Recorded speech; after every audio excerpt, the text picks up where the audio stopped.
Hey, Sawadika. My name is Christina, and I've been asked to speak a little bit about myself and my previous experience in an airline. So I started flying in 2001 when I was 24 years old, and I worked as a cabin crew through all the ranks from economy, business, first class. Then I was a supervisor, and finally I ended up as a in-flight purser, which is the manager of the whole cabin. So I did the job full time for 11 years. After 6 years, I went into training, so that added a different aspect to my role. But today I'm going to talk about my customer service experience, and through two examples. One will be the most common customer complaint, and the other one will be an unusual customer complaint. I will maybe provide you some advice on how to deal with customers. So I would say the most common complaint of customers in an aircraft is not getting the meal choice they want. It happens almost on every flight. There is someone who's not happy because they didn't get their preferred choice. Now, of course, the issue is we give them the menu with two or three choices, and then catering doesn't have 100% of all choices, so we inevitably stay with, yeah, always short with one or two choices. So what I learned from, or how to handle this very common mistake or very common issue, is just to listen, yeah, and to try and do everything you can for the customers. Once people see that you're really doing your best to give them what they need, I don't think they're going to give you any issues. So, yeah, usually a smile from the very beginning. So establish good connection from the beginning with customers. Treat them as individuals, I would say, because once you're in customer service role, it's very easy to forget that you're actually dealing with people. So a lot of customer service representatives start treating people like things. So they don't really look at them as other human beings with unique requirements.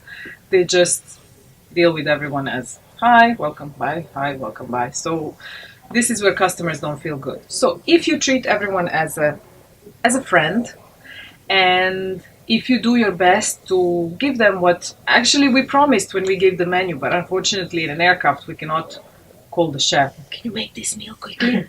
Because we're on 40,000 feet. So yeah, just do your best. Once people see that you're trying to help them, they usually don't get angry. And even if they're a little bit disappointed, they're still happy about you.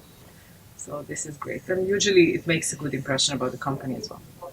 Okay, now one strange case I had. I was already purser, meaning in charge of everything, and I had in first class very difficult situation because I had in the front row Sheikha, which is in Dubai and United Arab Emirates. It's a very high rank, so she's a member of the royal family, and she was traveling with her daughter in two suites, right? So they're sitting next to each other. Behind them was another couple, and this couple actually we received notification is a very important passenger. So these very important passengers were quite loud, and they actually moved quite a bit in their suites. So I think they were kicking the seat in front of them. It also happens quite often, but this was a particularly difficult situation because both of passengers were VIPs. So they kept kicking and kicking, and the Sheikha was getting upset. She called me once, so I spoke to her a little bit. Then, of course, I had issues in other cabin because I'm in charge of everything, and they usually only call me when things get really difficult and they cannot sort them out themselves. So I had to go to economy, then I came back, and the issue still persisted. So while I was thinking what to do, I started talking to Sheikha, and I was talking, and she was talking, and I was mostly listening. Basically, I didn't do much. So what happened in the meantime, I think I was a little bit lucky because passengers, VIP passengers in the second row, they, I think, fell asleep or they just stopped kicking for no reason. And I didn't even have to go and talk to them. But Sheikha was so happy about me that she actually wanted to give me money. And I was like, no, no, no, no, I'm not accepting gifts. But she was very, very happy. She walked away smiling. So, and basically I did nothing. I was just listening. So this is, I think, another very important point. Sometimes it's just enough to listen to people. And what I noticed, especially, I think in aviation, and if you're in guest relations in a hotel, you stop listening. You are looking for a procedure that, because there are so many procedures, because of course we want the company to make money, we cannot give things for free. But we have a lot of restrictions, a lot of procedures that we have to follow, and we focus on that because our boss is there waiting for us. Even though I was the boss on an aircraft, I still have a boss when I land. I still am responsible for what happens there on an aircraft. So, yeah, we are looking for a procedure and we stop listening to what the customers are saying. So, please, if you ever go to customer service, don't become this robot who's just following procedures, trying to make the boss happy. Because if you lose the person that you're talking to, which is your customer, which basically the procedure is created for customers, then you will lose them. And then inevitably the job goes down. I mean, the whole company. So listen to people, see what they need. And don't think that, oh, everyone's the same. I already know. I heard this 1,000 times before. No, listen to the customer. Maybe they will tell you something new. Another interesting story. I heard a customer who wanted a vegetarian meal and he told me he only eats vegetarian on Tuesday. And since I've heard so many people already talking about being vegetarian on Friday, I really wanted to laugh. Really, you're vegetarian on Tuesday? But I kept quiet. I was just smiling and I decided to fill up the form.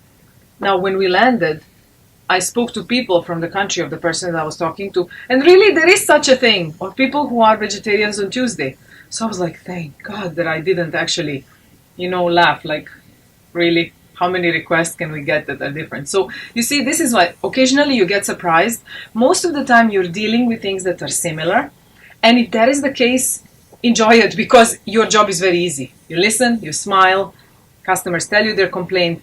It's the complaint that you heard before and you have solution for, you offer the solution, everyone's happy. But occasionally you have a complaint or a different request from a customer, and this is where your expertise, your knowledge, your how great customer service you are, customer servant you are, is to match the procedure to what the customer actually wants. But the first thing is always listen, and listen carefully. So I think if you conquer these two, listening and matching procedures to customers' requests and trying to do your best, I think you're going to make happy, I think, maybe 90% of people. Occasionally, you might have a customer that's not going to be happy. And no matter what you do, things are not going to go that well. But then you always have a company to talk to, or maybe your supervisor, or someone with a little bit more experience, or a little bit more freedom to make a decision for that customer, who might even change the procedure for that unique customer request. But if you follow these three, I think you will make 80-90% people happy, and you will be quite a good customer service agent in any customer related business. So I hope that helped you, and I wish you all the best in your career. Thank you.